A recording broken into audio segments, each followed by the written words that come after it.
Self join काफ़ी simple type of join है, लेकिन इसको मोस्ट कंफ्यूजिंग जॉइन माना जाता है। सबसे पहले हम इसकी डेफिनेशन देखेंगे, फिर उसके बाद हम इसकी प्रैक्टिकल एग्जांपल देखेंगे। Self join is a regular SQL join where table is joined with itself. मतलब कि हम क्या करते हैं, एक पर्टिकुलर टेबल को उसी के साथ जॉइन करते हैं। The same table appears twice with two different aliases to distinguish the two instances. इसकी डेफिनेशन काफ़ी कंफ्यूजिंग लगेगी क्योंकि ये कोई भी दो टेबल्स को ज्वाइन नहीं कर रहा है अनलाइक अदर जॉइंस। तो इसको अच्छे से समझने के लिए इसका एग्जाम्पल देखते हैं एक बार। यहाँ पे मेरे पास एम्प्लॉयज़ का टेबल है, उसमें एम्प्लॉय आईडी है, एम्प्लॉय का नाम है और एम्प्लॉय के मैनेजर का नाम है। अब ये जो मैनेजर आईडी है, ऐसा नहीं है कि मैनेजर्स का एक सेपरेट टेबल है, मैनेजर्स भी एम्प्लॉयज़ हैं और वो मैनेजर्स भी इसी टेबल में प्रेजेंट है। फॉर एग्जाम्पल, अगर ये एम्प्लॉय आईडी 2 में बॉब है, तो बॉब का जो मैनेजर है वो एम्प्लॉय आईडी 1 है, मतलब ये एलिस। ऐसे ही अगर फ्रैंक को देखूं मैं, तो फ्रैंक का जो एम्प्लॉय आईडी है वो 6 है और उसका मैनेजर है एम्प्लॉय आईडी नंबर 3, मतलब कि कैरल। अगर मुझे मैनेजर का नाम भी साथ में देखना है कि फ्रैंक के सामने कैरल देखना है, बॉब के सामने एलिस देखना चाहता हूं मैं, तो मुझे क्या करना पड़ेगा, मुझे ये मैनेजर आईडी मैप करनी पड़ेगी ये एम्प्लॉय आईडी के साथ with in the same table. तो सेम टेबल में मैं ज्वाइन कैसे लगाऊंगा, वो इसके सिंटैक्स से समझते हैं। इसका सिंटैक्स देखते हैं। सबसे पहले ज्वाइन कैसे लग रहा है सिंटैक्स में। फ्रॉम एम्प्लॉयज, एम्प्लॉयज को मैंने एलियास दे दिया ई और वो ज्वाइन हो रहा है अगेन एम्प्लॉयज टेबल से, लेकिन इस बार मैंने एलियास दिया है एम। ये जो एलियास है ये डिफ्रेंशिएट करने में हेल्प करेगा हमें कि फर्स्ट टेबल कौन सा है और सेकंड टेबल कौन सा है। फिर मैं क्या कर रहा हूँ, मैं ज्वाइनिंग कंडीशन डिफाइन कर रहा हूँ कि मेरा एम्प्लॉयज ई जो है, मतलब ये टेबल से मैनेजर आईडी लो और उसको मैप करो इसी एम्प्लॉयज टेबल के एम्प्लॉय आईडी के साथ, जो कि ये है। और इसका जो हमारा रिजल्ट रहेगा वो ये आएगा, क्योंकि उसमें कॉलम्स मैंने दो ही सिलेक्ट किए हुए हैं यहाँ पे, एम्प्लॉय डॉट नेम और मैनेजर डॉट नेम। अगर सिर्फ ज्वाइन लिख रहे हैं हम तो बाय डिफॉल्ट इनर ज्वाइन लगता है, सो दैट इज बाय जहाँ पे नल है वो रो नहीं आएगी।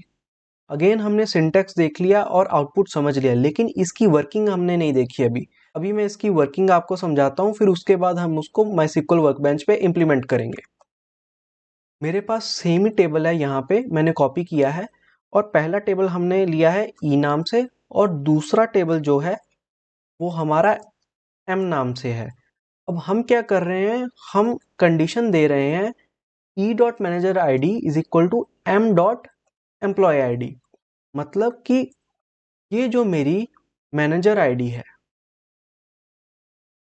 वो मैप हो रही है ये एम्प्लॉय आईडी के साथ।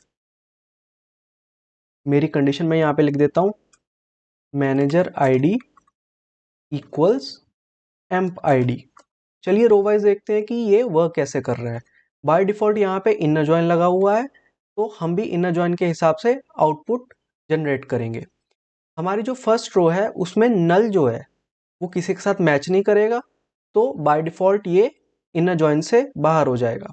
उसके बाद हमारी सेकंड रो आती है। अब सेकंड रो में जो मैनेजर आईडी है वो हमारी मैच कर रही है एलिस के साथ। दैट मीन्स कि बॉब की मैनेजर एलिस है।